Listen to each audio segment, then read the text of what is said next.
Assalamualaikum warahmatullahi wabarakatuh.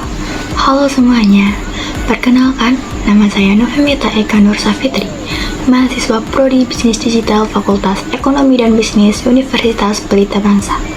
Pada video ini, saya akan membahas salah satu mata kuliah saya, yaitu perilaku organisasi, sekaligus untuk memenuhi tugas dari dosen saya, yaitu Dr. Fitri Rezeki MPD.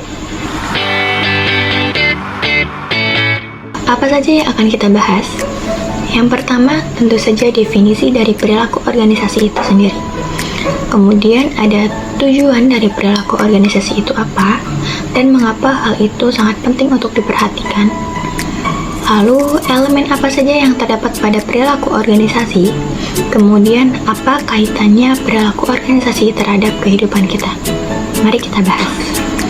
Seperti yang kita ketahui, terdapat beberapa definisi dari perilaku organisasi itu sendiri, baik secara umum maupun menurut para ahli.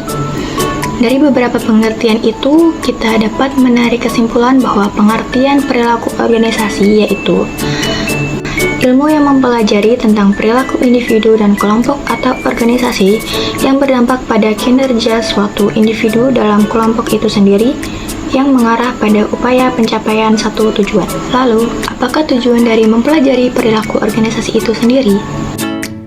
Dikutip dalam buku Perilaku Organisasi 2020, karya Sukarman Purba beserta teman-temannya, mengatakan bahwa bagi para manajer, perilaku organisasi bertujuan untuk menyelesaikan, memprediksi, dan mengendalikan perilaku individunya agar tujuan organisasi itu dapat tercapai secara optimal. Kemudian, elemen atau faktor apa saja yang terdapat pada perilaku organisasi? Ada 4 elemen yang dapat saya jelaskan di sini. Yang pertama yaitu orang atau SDM. Pada dasarnya, organisasi adalah kumpulan orang yang terdapat pimpinan dan anggota di dalamnya.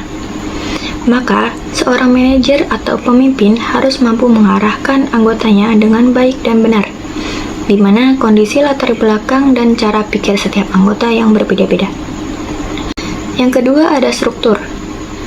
Dalam hal ini berkaitan dengan sistem yang mengatur dan menghubungkan orang-orang dalam organisasi.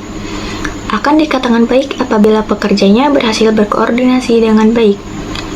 Perusahaan yang sukses pasti memiliki struktur yang kokoh serta berjalan sesuai kebutuhan perusahaan dan bukan berdasarkan kepentingan salah satu individu saja. Elemen yang ketiga yaitu teknologi. Pada hakikatnya, seorang manusia tidak bisa menyelesaikan pekerjaan hanya dengan tangan mereka.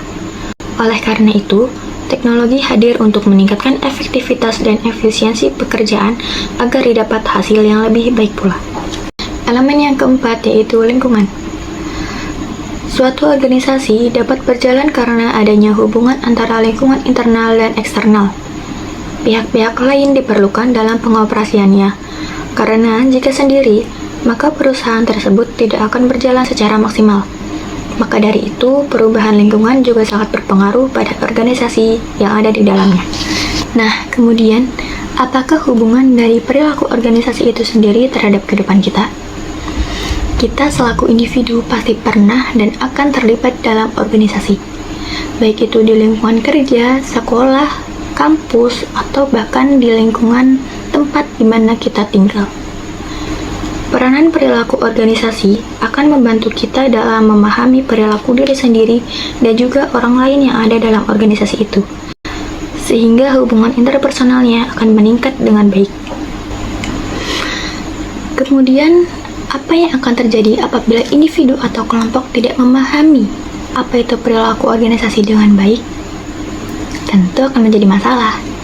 Contoh saja, apabila perilaku organisasi tidak dipahami dengan baik, akan terjadi kasus seperti kasus korupsi, di mana individu atau kelompok yang melakukannya tidak memahami bagaimana perilaku yang harus dilakukan dalam berorganisasi dan menghiraukan tujuan dari organisasi itu sendiri, serta hanya mementingkan kebutuhan salah satu individu atau kelompok dalam organisasi itu, sehingga akan menyebabkan kerugian yang berdampak bukan hanya pada pelaku, namun juga pada organisasi atau perusahaan di mana dia berada. Jadi di sini kita dapat memahami betapa pentingnya mempelajari perilaku organisasi. Jangan sampai kita mengambil tindakan atau keputusan yang dapat merugikan diri kita sendiri, bahkan organisasi yang kita ikuti. Bijaklah dalam berperilaku, gapailah dengan maksimal tujuanmu. Saya Novemi Taikando Sapitri, terima kasih sudah menonton video ini sampai akhir. Wassalamualaikum warahmatullahi wabarakatuh.